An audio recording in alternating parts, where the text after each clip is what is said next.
Hello guys, welcome back to my YouTube channel. मैं मनोज शर्मा आज आप लोगों को करवाने वाला हूं क्लास 10 का चैप्टर नंबर 1 जिसका नाम है नंबर सिस्टम्स। आज हम लोग इस चैप्टर का पार्ट 2 करेंगे जिसमें मैं आप लोगों को करवाऊंगा बेसिक पार्ट 2, यानी कि यहाँ पे हमने बेस का पार्ट 1 कर लिया था जिसमें मैंने आप लोगों को नंबर्स बताए थे, नंबर्स कितने तरह के होता है ये सारा मैंने आप लोगों को समझा दिया था, वो भी एग्जांपल्स के साथ। जिन्होंने पार्ट 1 नहीं देखा है वो देख लेना, मैं नीचे इसका लिंक दे दूंगा, ठीक है। आज हम करते हैं यहाँ पे पार्ट 2। अब सवाल ये आता है कि पार्ट 2 में ऐसा क्या है जो पार्ट 1 में मैंने कवर नहीं करवाया, तो मैं आपको समझा दूं। यहाँ पे पार्ट 1 जो था ना आपका, पार्ट 1 ये था आपका 9th क्लास का, जिसमें मैंने आप लोगों को समझाया था कि नंबर्स क्या होते हैं, कितने प्रकार के होते हैं। हालांकि आप लोगों को 9th में आप ऑलरेडी कर चुके हो, बट एक बार इसे फिर से करवाना जरूरी था क्योंकि आपको पता है कि यहाँ पे MCQs वगैरह आते हैं और वहाँ पे बच्चा फंस जाता है, तो इसलिए ये दोबारा से करवाना जरूरी था मेरे लिए, तो मैंने करवा दिया। तो अब हम चलते हैं पार्ट 2 पर। तो सवाल ये आता है कि पार्ट 2 में क्या है, तो पार्ट 2 में जो आपका चैप्टर 1 है ना उसके बेसिक कॉन्सेप्ट्स है, यानी कि 10th क्लास में ये जो चैप्टर है ना आपका नंबर सिस्टम, उसके बेसिक कॉन्सेप्ट्स हम लोग इस पार्ट में डिस्कस करने वाले हैं, ठीक है। चलिए शुरू करते हैं हम पार्ट 2 जिसमें मैं आपसे डिस्कस करूंगा क्या, बेसिक कॉन्सेप्ट्स, ठीक है। चलिए देखो, सबसे पहली बात आती है यहाँ पे कुछ इंपॉर्टेंट टर्म्स की, तो ये हमें समझनी है। देखो लेमा का मतलब समझो क्या होता है। लिखा है A lemma is a proven statement used for proving another statement। देखो मतलब बिल्कुल साफ है। अगर मैं आपसे ये कहूं कि सारे इवन नंबर्स जो होते हैं, ठीक है ना, सारे इवन नंबर्स जो होंगे वो 2 से कट जाएंगे, ठीक है, तो ये एक स्टेटमेंट है जो प्रूव हो चुका है। क्या कि सारे इवन नंबर्स 2 से क्या हो जाएंगे, कटे जाएंगे, तो ये स्टेटमेंट है जो कि प्रूव हो चुका है। फिर मैं ये कहता हूं कि 4 भी कट रहा है, 6 भी कट रहा है, 8 भी कट रहा है, किससे, 2 से। तो आप देखोगे एक स्टेटमेंट जो ऑलरेडी प्रूव हो चुका है, फिर कुछ और स्टेटमेंट्स आते हैं जो दूसरे को प्रूव कर रहे हैं, इसी को हम क्या कहते हैं, लेमा। जैसे कि आप देखो a lemma is a proven statement, यानी कि 2 जो है वो सारे इवन नंबर्स को काट देगा, तो ये बन गया proven statement. Used for proving another statement, और ये दूसरे स्टेटमेंट को भी क्या कर देगा, प्रूव कर देगा। कैसे, जैसे कि मैंने आपको बताया कि सारे इवन नंबर्स को 2 काट देगा, फिर मैं ये कहता हूँ कि 4 को भी काट देगा, 6 को भी काट देगा। तो बताओ इन स्टेटमेंट को भी ये प्रूव कर रहा है कि नहीं कर रहा, कर रहा है ना प्रूव, क्योंकि 4 के नीचे 2 रखोगे पूरा पूरा कट रहा है, ठीक है ना। 6 के नीचे 2 रखो फिर भी कट रहा है, 8 के नीचे 2 रखोगे फिर भी कट रहा है। तो एक तरफ तो यहाँ पे स्टेटमेंट बन गया कि सारे इवन नंबर्स को हम 2 से डिवाइड करते हैं, तो इसे कहते हैं प्रूवन स्टेटमेंट। फिर उसी स्टेटमेंट का आगे और यूज किया जाएगा, कैसे कि वही नंबर 4 से भी कट जाएगा, ठीक है ना। यानी कि 4 से यहाँ पे आप डिवाइड करोगे, नीचे 2 रखोगे तब भी जा रहा है, 6 के नीचे 2 रखोगे तब भी कट रहा है। तो इस तरीके से आप देख सकते हो प्रूवन स्टेटमेंट का यूज आगे किया जा रहा है, ठीक है ना, दूसरे स्टेटमेंट को प्रूव करने के लिए। इसी को हम क्या कहते हैं, लेमा कहते हैं। बात समझ में आ गई, लेमा क्या होता है, कॉन्सेप्ट क्लियर हो गया आप लोगों को। अब आ जाते हैं हम एल्गोरिथम पे। अब देखो एल्गोरिथम का बहुत ही अच्छा एग्जांपल है, आप अच्छे से समझो, ठीक है ना। देखो जब हम कभी सीढ़ियाँ चढ़ते हैं, समझना ध्यान से, जब हम कभी सीढ़ियाँ चढ़ते हैं तो आप देखोगे हमेशा सबसे पहले फर्स्ट सीढ़ी आती है, फिर सेकंड, थर्ड, ऐसे ऐसे चढ़ते हैं ना, एक एक सीढ़ी को हम चढ़ते हैं, चढ़ाई करते हैं ना एक एक सीढ़ी पर। तो आप देखो जब हम एक एक सीढ़ी को चढ़ते हैं, यही आपका एल्गोरिथम है, यही आपका क्या है, एल्गोरिथम। ठीक उसी तरीके से मैथ्स में भी जिस चीज़ को प्रूव करने से पहले के जो स्टेप्स होते हैं, जैसे कि स्टेप 1, स्टेप 2, स्टेप 3, तो हमेशा याद रखना स्टेप 1 के बाद जो स्टेप 2 है ये आने जरूरी हैं, ठीक है ना। किसी भी क्वेश्चन को सॉल्व करने के लिए जैसे कि उसके अगर 4 स्टेप्स बनते हैं तो वो स्टेप्स लिखने जरूरी होते हैं, वो पूरे, क्योंकि एक सीरीज में है। किस में है, वो सीरीज में है। जैसे कि अगर हमने स्टेप 1 नहीं किया, सीधा हमने स्टेप 2 लिख दिया, तो ये चीज़ गलत है। तो स्टेप 2 से पहले क्या आएगा, स्टेप 1 आएगा। कभी आपने देखा है कि आप सीधा दूसरी सीढ़ी पे कदम रख रहे हो, आप पहले पहली सीढ़ी पर ही तो कदम रखोगे ना। ऐसे आप देखो सीधा आप तीसरी सीढ़ी पर कदम रख रहे हो, तीसरे स्टेप पे आ रहे हो, तो गलत है ना ये चीज़। तो हमेशा यहाँ पे स्टेप्स यहाँ पे डिफाइन हो रखे हैं। मैथ्स में भी ऐसे कुछ क्वेश्चंस के होते हैं जो स्टेप्स होते हैं फिक्स। तो पहला स्टेप, दूसरा, तीसरा, चौथा, तो इसी को हम क्या कहते हैं, एल्गोरिथम कहते हैं। आप देख सकते हो यहाँ पे भी आप देखोगे स्टेप है 1 2 3, किस चीज़ के लिए, यूक्लिड डिवीजन एल्गोरिथम के लिए। ठीक है, यहाँ पे स्टेप्स का मतलब आप लोगों को क्लियर हो गया, सॉरी एल्गोरिथम का मतलब क्लियर हो गया। एक बार डेफिनेशन भी पढ़ लेते हैं। An algorithm is a series, देखो यहाँ पे बात आ गई किसकी, सीरीज ऑफ वेल डिफाइंड, जो कि अच्छे से डिफाइन हो रखी है, well defined steps which gives a procedure for a solving a type of problem. अब देखो किसी भी तरह की प्रॉब्लम को सॉल्व करने के लिए हम कुछ यहाँ पे कुछ स्टेप्स डिफाइन करते हैं। उन्हीं स्टेप्स को फॉलो करके हम यहाँ पे जब फॉलो करते हैं ना, उसी चीज़ को हम क्या कहते हैं, एल्गोरिथम कहते हैं। उसी चीज़ को हम क्या कहते हैं, एल्गोरिथम कहते हैं। एल्गोरिथम करता ही क्या है, देखोगे आप, किसी भी टाइप की प्रॉब्लम को सॉल्व करने के लिए जो हम स्टेप्स डिफाइन किए जाते हैं ना, उसको अगर हम फॉलो करते हैं, वही आपका क्या है, एल्गोरिथम है। ठीक है ना, यानी कि स्टेप्स जो होते हैं ना, वही आपका एल्गोरिथम है। कि आपको पहले स्टेप 1 पे आना है, फिर स्टेप 2 पे आना है, फिर स्टेप 3 पे आना है, यही क्या हो रहा है, एल्गोरिथम। बात समझ में आ गई आप लोगों को, सीडी वाला एग्जांपल याद होगा आप लोगों को, है ना, उसी को आप समझ लेना अच्छे से। ठीक है ना, तो यहाँ पे आप लोगों ने देखा लेमा का मतलब क्लियर हो गया, एल्गोरिथम का मतलब क्लियर हो गया। अब आ जाते हैं हम किस पर, यूक्लिड डिवीजन लेमा। ये क्या होता है, देखो इसको समझाना बहुत ज़्यादा सिंपल है। इधर देखो आप, पहले मान लो आपने 26 को 4 से डिवाइड किया, तो जब डिवाइड किया 4 6 24 2 आ गया, तो आपको ये बात अच्छे से पता है कि ये जो 6 है इसको हम क्या कहेंगे, क्वोशिएंट। ठीक है, और ये जो 26 है इसे हम क्या कहेंगे, डिविडेंड। डिविडेंड, ठीक है ना। और ये जो 4 है इसे क्या बोला जाएगा, डिवाइजर। और ये जो 2 है इसे क्या बोला जाएगा, रिमाइंडर। बात समझ में आती है आप लोगों को। इसी चीज को हम जब इस तरीके से लिखते हैं, किस तरीके से, डिविडेंड बराबर divisor into quotient plus remainder, इसी चीज को हम बोलते हैं क्या, यूक्लिड डिवीजन लेमा। क्या बोलते हैं इसे हम, यूक्लिड डिवीजन लेमा। यानी कि हमेशा हमेशा डिविडेंड आपका बराबर होगा किसके, divisor into quotient plus remainder के। बात समझ में आ गई आप लोगों को। अब देखो, for any 2 given positive integers, कितने, 2, ए एंड बी, मान लिया एक नंबर ए है और दूसरा नंबर बी है, there exist unique whole numbers, तो वहां पर हमेशा होल नंबर्स एग्जिस्ट करेंगे ही करेंगे वो तो। ठीक है ना, होल नंबर्स कौन से होते हैं, जो 0 से स्टार्ट होते हैं। ठीक है ना, whole numbers Q and R, कौन से, Q एंड R। यहाँ पे देखो आप, Q आपका यहाँ पे 6 आ रहा है और R आपका कितना आ रहा है, 2 आ रहा है। आप बताओ 6 भी एक होल नंबर है और 2 भी एक क्या है, होल नंबर है। ठीक है ना, सच दैट A बराबर BQ प्लस R, कैसे लिखेंगे हम इसे, A बराबर BQ प्लस R। अब आप देखोगे यहाँ पे A का मतलब होगा डिविडेंड, इससे कंपेयर करके देखो, इससे A का मतलब डिविडेंड होगा, B का मतलब डिवाइजर, और Q का मतलब क्या होता है, क्वोशिएंट, ये जो लिखा हुआ है यहाँ पे, और R का मतलब क्या होता है, रिमाइंडर। यहाँ पे एक बात ऐसी है जो ध्यान देने वाली है, वो ये है, ये जो कंडीशन आपको दे रखी है, क्या है ये कंडीशन, इसमें कहता है कि जो R है ना आपका, वो हमेशा B से छोटा होगा।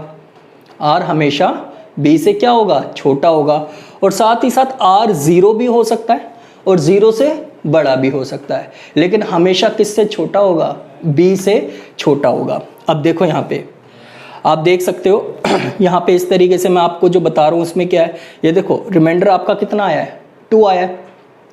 ठीक है ना, और यहाँ पे आप बताओ डिवाइजर कितना है, 4 है। तो आप बताओ डिवाइजर को हम B कहते हैं, B, समझ में आ रहा है ना, B कहते हैं, और रिमाइंडर को कहते हैं R। तो बताओ R यहाँ पे B से छोटा हुआ कि नहीं हुआ, हो गया ना। और इस कंडीशन में देखो क्या लिखा है कि R जो होगा वो हमेशा B से छोटा होगा, आर जीरो भी हो सकता है और जीरो से बड़ा भी हो सकता है, लेकिन हमेशा किससे छोटा रहेगा? बी से छोटा रहेगा, बराबर भी नहीं, छोटा होगा। ठीक है ना। अब देखो आप डिवाइजर क्या होता है आपका, ये होता है आपका क्या, ये हो गया आपका एक तरीके से बी, ठीक है, और डिविडेंड आपका होता है क्या? ए, रिमाइंडर होता है आपका आर, और क्वेश्चन आपका होता है क्या? क्यू। बात समझ में आ रही है? और इसी का यूज करके बन गई क्या आपकी यूक्लिड डिवीजन लेमा थ्योरम। क्या कहते हैं ये? ए बराबर बी क्यू प्लस आर। अब आप यहाँ पे इससे कंपेयर करके देख लो और इस कंडीशन को भी लगा के देखो कि यहाँ पर जो बी है आपका, ये रहा बी, रिमाइंडर से छोटा है कि नहीं है?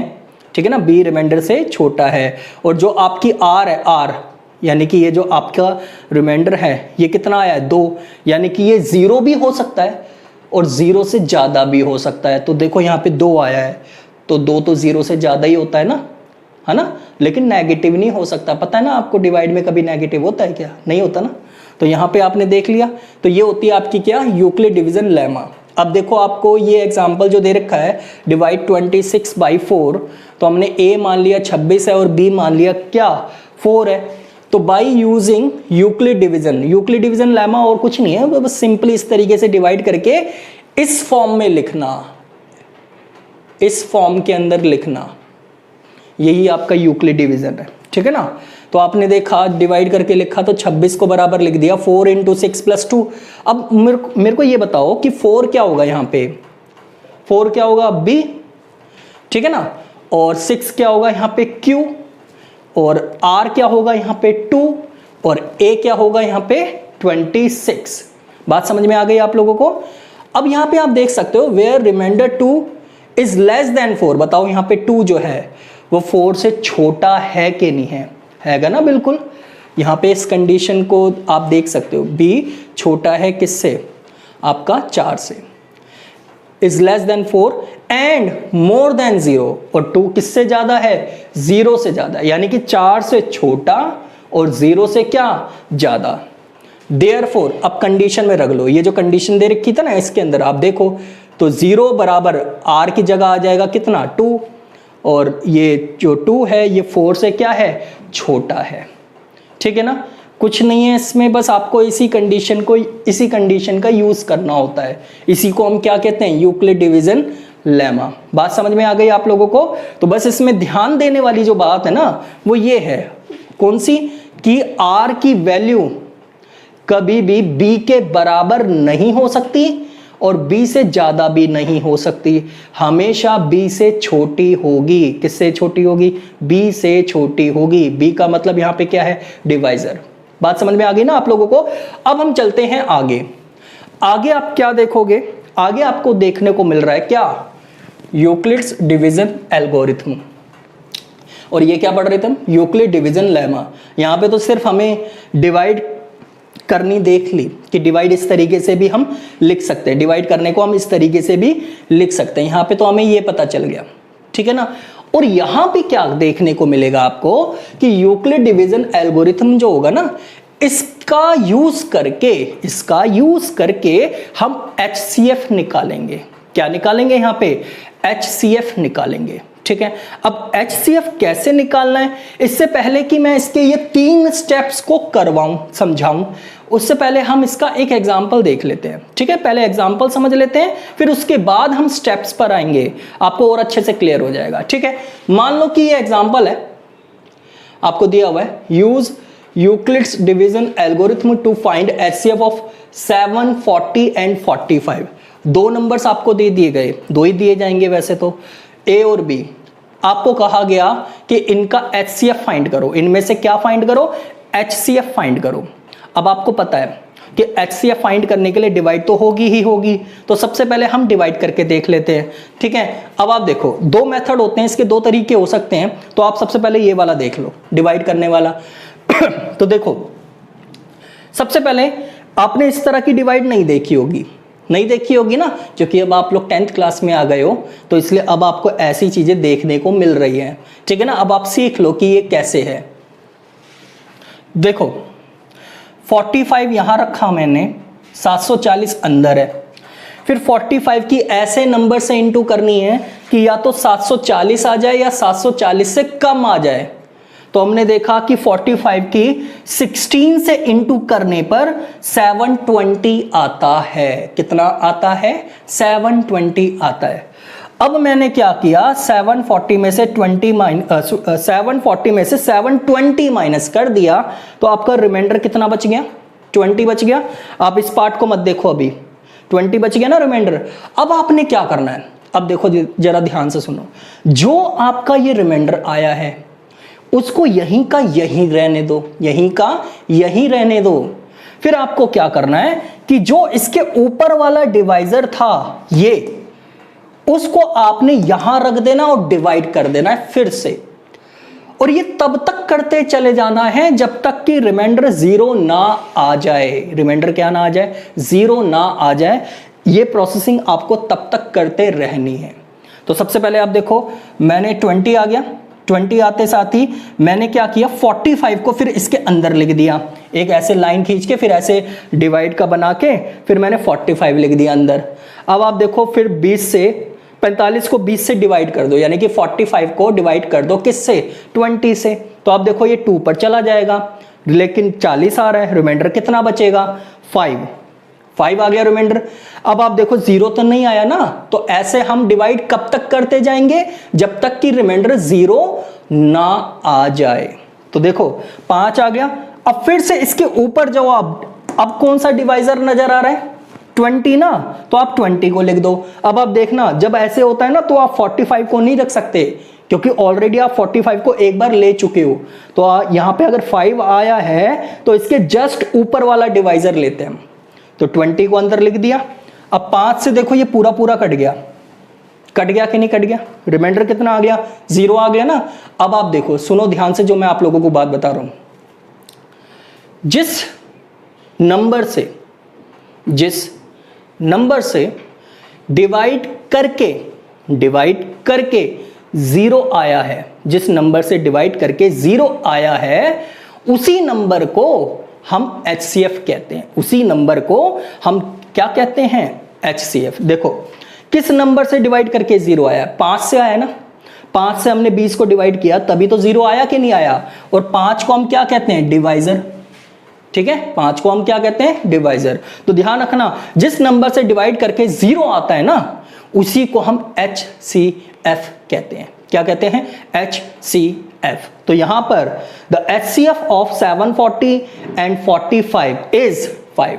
तो आप देखोगे दोनों का HCF कितना आ गया? 5 आ गया।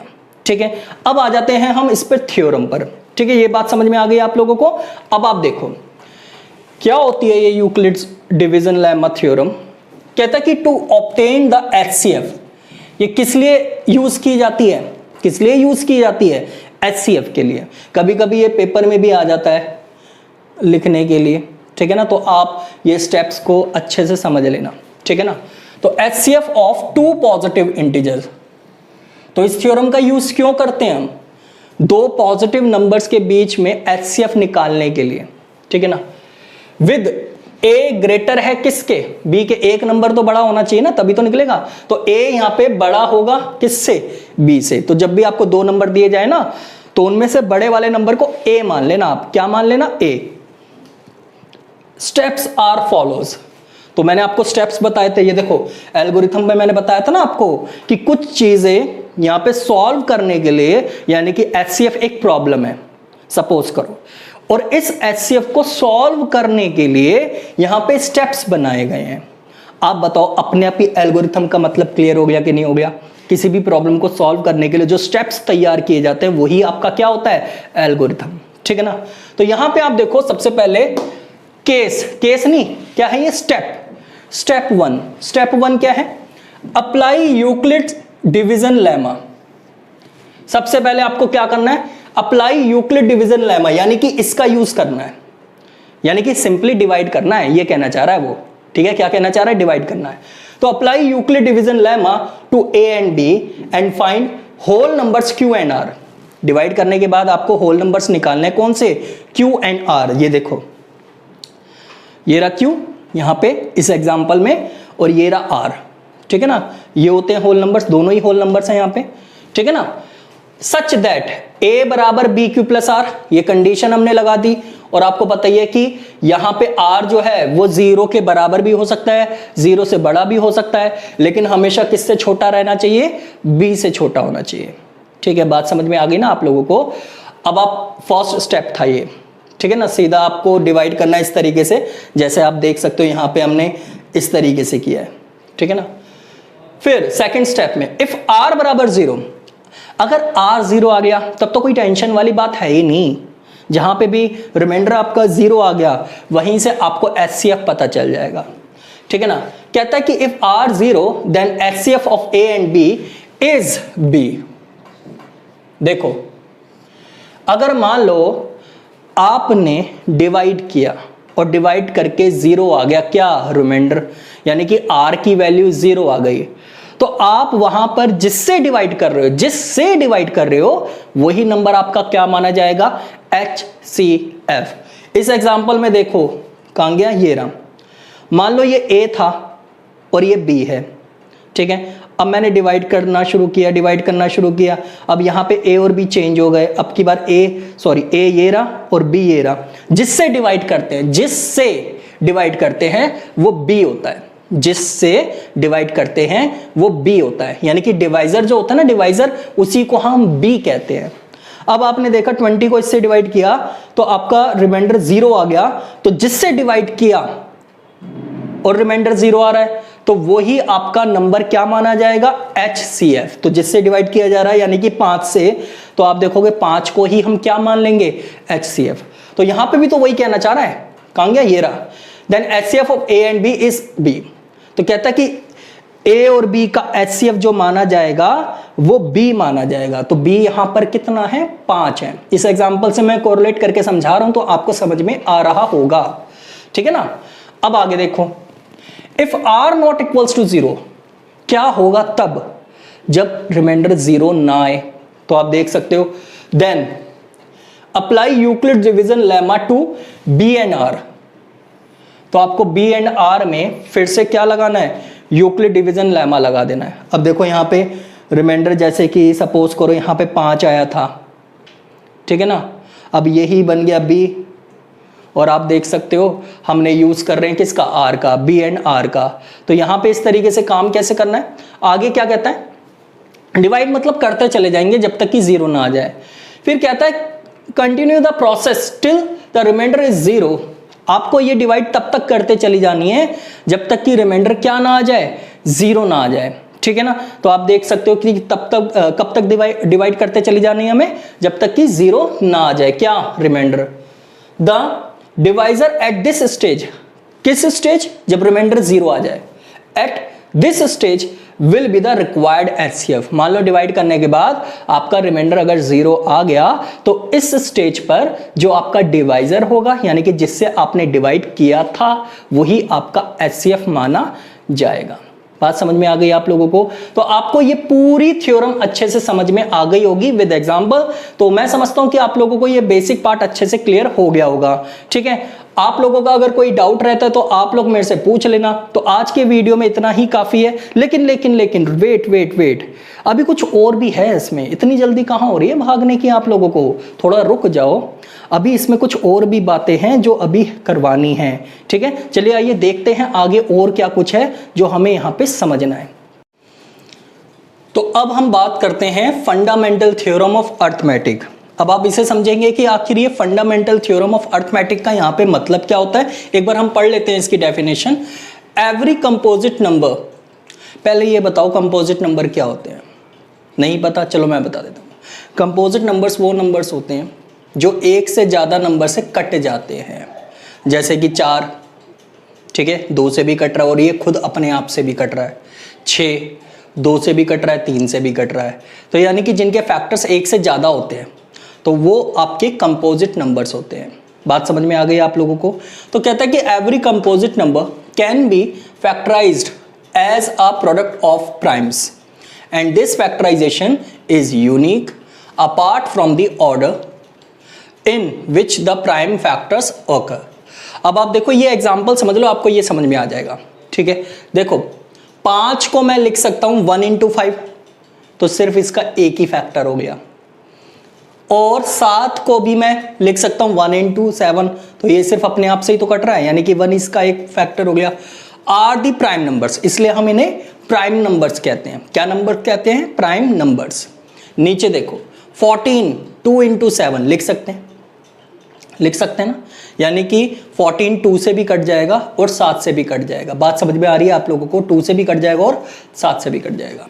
28, अब आप देखो यहाँ पे ये इसके फैक्टर्स आ गए, 2 इंटू 7, तो 28 और ये 14 जो है ये आपके क्या माने जाएंगे? कंपोजिट नंबर्स, क्योंकि 14 भी देखो आप 2 से भी कट रहा है, 7 से भी कट रहा है, और यहाँ पर आप देख सकते हो 28 4 से भी कटेगा, 2 से भी कटेगा, 7 से भी कट जाएगा, तो ये इसलिए कंपोजिट नंबर्स हैं। बात समझ में आ गई? अब आपको एक बात है यहाँ पे जो मेरे को समझानी है।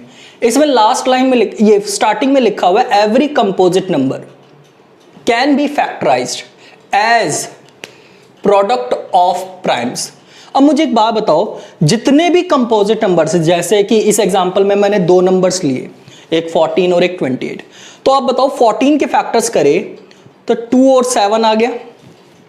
2 भी एक क्या होता है? प्राइम नंबर होता है, और 7 भी क्या होता है? एक प्राइम नंबर होता है। तो आप देखो यहाँ पे product of primes composite number बनता है कि नहीं बनता? बनता है ना, यानी कि अगर हम प्राइम नंबर्स का प्रोडक्ट कर दें या मल्टीप्लाई कर दें तो हर एक प्राइम नंबर्स का जो प्रोडक्ट होगा ना वो हमेशा कंपोजिट नंबर होता है। हमेशा क्या होता है? वो कंपोजिट नंबर। जैसे कि आप देखो 28 के फैक्टर्स किए, 2 2 7, 2 प्राइम नंबर है, ठीक है ना, 7 भी एक प्राइम नंबर है। तो आप देखो इन दोनों प्राइम नंबर्स की मल्टीप्लाई करके, यानी कि इनकी प्राइम नंबर की मल्टीप्लाई करके आपका देखो 28 आ रहा है, जो कि एक क्या होता है? Composite number. तो ये स्टेटमेंट का मतलब क्या हुआ?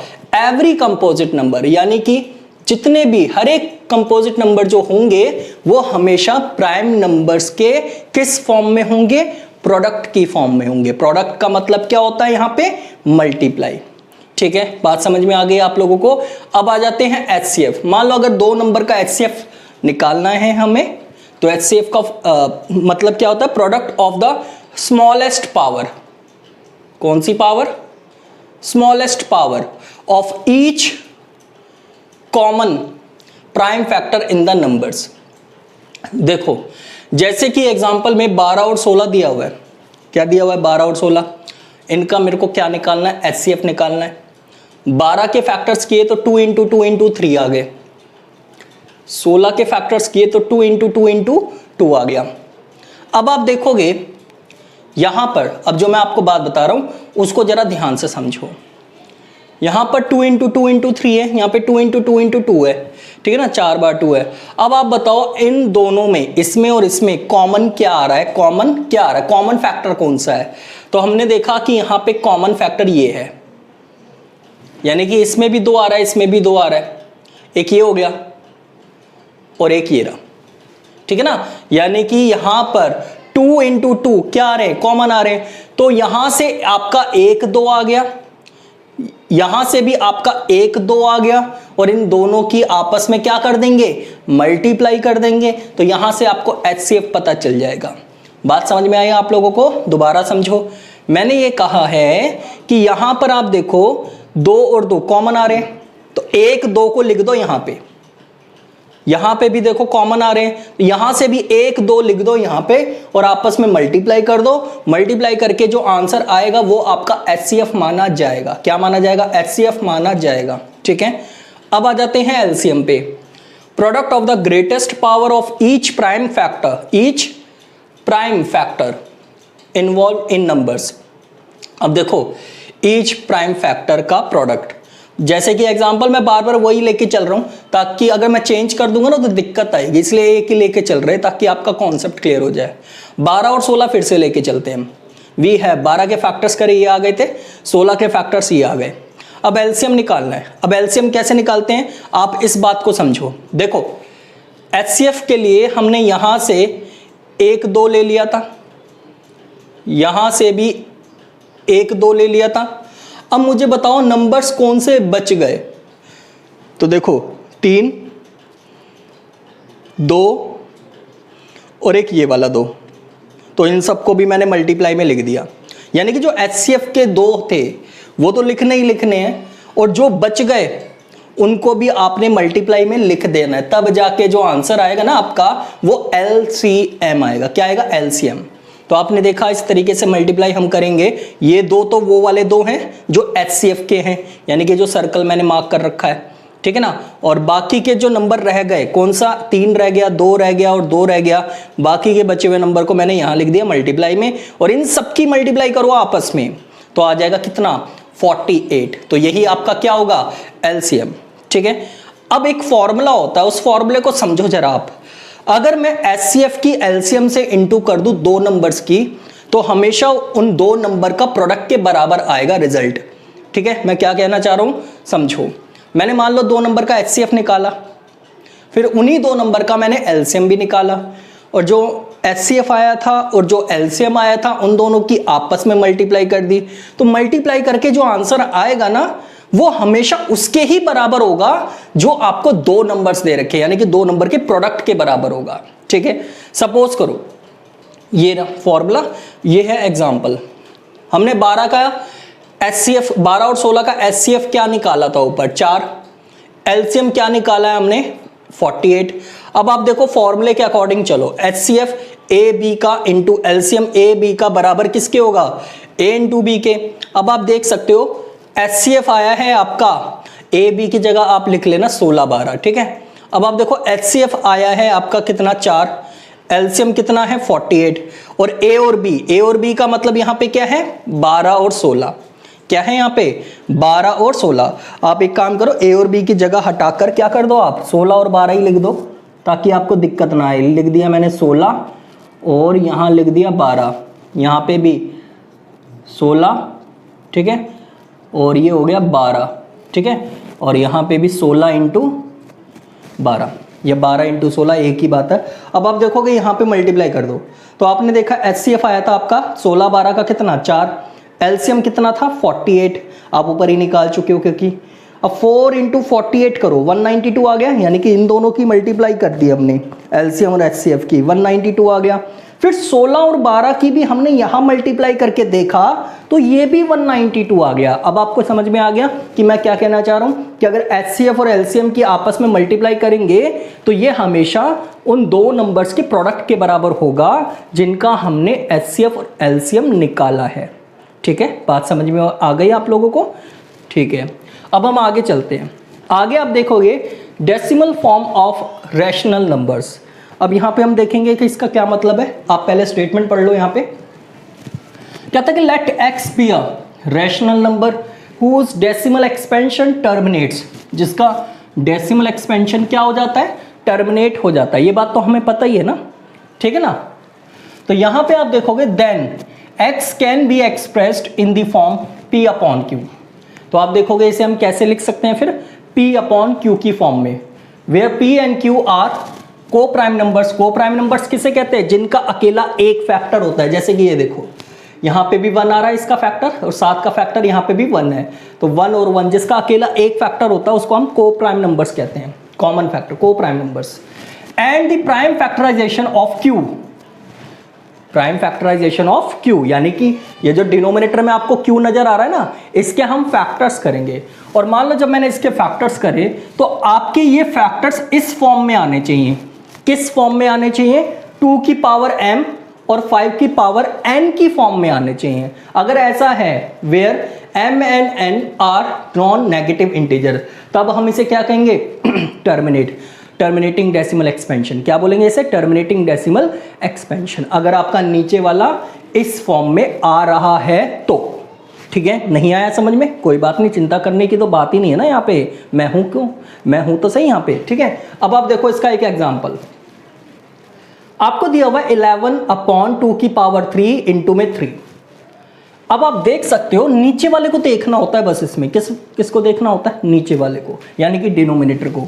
द डिनोमिनेटर 2 का cube into 3 is not of the form. बताओ, इस फॉर्म में नहीं है, यानी कि जो डिनोमिनेटर है ना इस फॉर्म में नहीं है। 2 और 5 आना चाहिए, जबकि यहां पे 2 और 3 है। अगर 5 होता तो काम चल जाता, लेकिन यहाँ पे 3 दे रखा है, तो हम क्या कहेंगे 2 की पावर 3। एक अगर देखो, अगर एक भी नहीं हुआ ना तो भी काम नहीं चलेगा। अब बच्चे कह रहे होंगे सर 2 तो है तो सही, 2 से क्या करना है हमें तो दोनों चाहिए एक साथ, दोनों चाहिए एक साथ, ठीक है ना। तो 2 और 3 तो is not a form of 2 की पावर m इंटू 5 की power n। So the decimal expansion is non terminating and repeating. तो डेसिमल एक्सपेंशन को हम क्या बोलेंगे फिर, नॉन टर्मिनेटिंग, क्योंकि रैशनल नंबर में आपको पता है ना, एक तो टर्मिनेटिंग होता है और एक नॉन टर्मिनेटिंग बट रिपीटिंग होता है। तो टर्मिनेट कब होगा, जब आपका इस फॉर्म में आएगा, और मान लो अगर इस फॉर्म में डिनोमिनेटर आपको नजर नहीं आया तो आप समझ जाना वो क्या बन जाएगा, नॉन टर्मिनेटिंग बट रिपीटिंग। बात समझ में आ गई आप लोगों को, कोई प्रॉब्लम तो नहीं है। नॉन टर्मिनेटिंग एंड कह लो या बट कह लो, बट रिपीटिंग, ठीक है। अब नीचे एग्जांपल नंबर 2 देखो, 23 के नीचे ये दे रखा है। अब आप देख सकते हो द डिनोमिनेटर 2 की cube into 5 is of the form, किस फॉर्म में है ये, 2 की पावर m इंटू 5 की पावर n। अब देखो इसमें एक चीज मैं बता दूं, यानी कि इस फॉर्म में बन गया ना, 2 भी आ रहा है 5 भी आ रहा है, 2 भी आ रहा है 5 भी आ रहा है, पावर जितनी मर्जी हो कोई दिक्कत नहीं है। ऐसा भी हो सकता है कि m और n की पावर सेम हो जाए, ऐसा भी हो सकता है, तो कोई दिक्कत वाली बात नहीं है, पावर कुछ भी हो जाए, बस बेस उसका 2 और 5 में होना चाहिए। बेस किस में होना चाहिए, 2 और 5 में होना चाहिए। So the decimal expansion is terminating. अब बताओ इस चीज में बन रहा है ना, इस चीज में बन रहा है, यानी कि डिनोमिनेटर देखो आपका इस फॉर्म में है कि नहीं है। यहां पर m की वैल्यू होगी 3 और n की वैल्यू होगी 1। 5 के ऊपर कुछ नहीं होता तो 1 माना जाएगा ना, किसी भी नंबर के ऊपर कुछ पावर नहीं होती तो वहां पे 1 मानते हैं। तो हम कहेंगे so the decimal expansion is terminating. समझ में आई बात, टर्मिनेटिंग तभी होता है जब आपका इस फॉर्म में आता है, और इस फॉर्म में नीचे बन गया तो हम इसे कहेंगे टर्मिनेटिंग। एंड फिर आगे ये पूछेगा आपसे कितने प्लेस बाद जाके टर्मिनेट होगा, तो इसका भी आंसर सुन लो आप सारे। इनमें से 2 की पावर जितनी भी दे रखी है और 5 की पावर आपको जितनी भी दे रखी है, इनमें से ये देखना कि हाईएस्ट पावर कौन सी है या कितनी है, हाईएस्ट पावर कितनी है। तो आपने देखा 2 की पावर 3 है और 5 की पावर 1 है, तो इन दोनों में हाईएस्ट पावर तो 3 नजर आ रही है। तो जितनी ज़्यादा हाईएस्ट पावर होगी उतने प्लेसेस बाद जाके ये क्या हो जाएगा, टर्मिनेट हो जाएगा। क्या हो जाएगा, टर्मिनेट हो जाएगा। तो यहाँ पे हम लिखेंगे decimal expansion is terminating and will terminate after 3 decimal places. कितने प्लेसेस, 3 डेसिमल प्लेसेस, ठीक है। तो ये था आप लोगों का पूरा बेसिक का पार्ट 2, जिसमें मैंने आप लोगों को काफ़ी सारी बातें यहाँ पे समझा दी। तो उम्मीद करता हूँ मैं आप लोगों को ये पार्ट 2 बहुत ही अच्छी तरीके से समझ में आ गया होगा।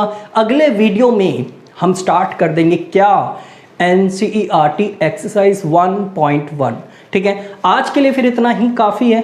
अगली वीडियो में मैं आप लोगों को कुछ और नई बातें समझाऊंगा। तब तक के लिए थैंक यू सो मच। खुश रहिए, स्वस्थ रहिए और मस्त रहिए।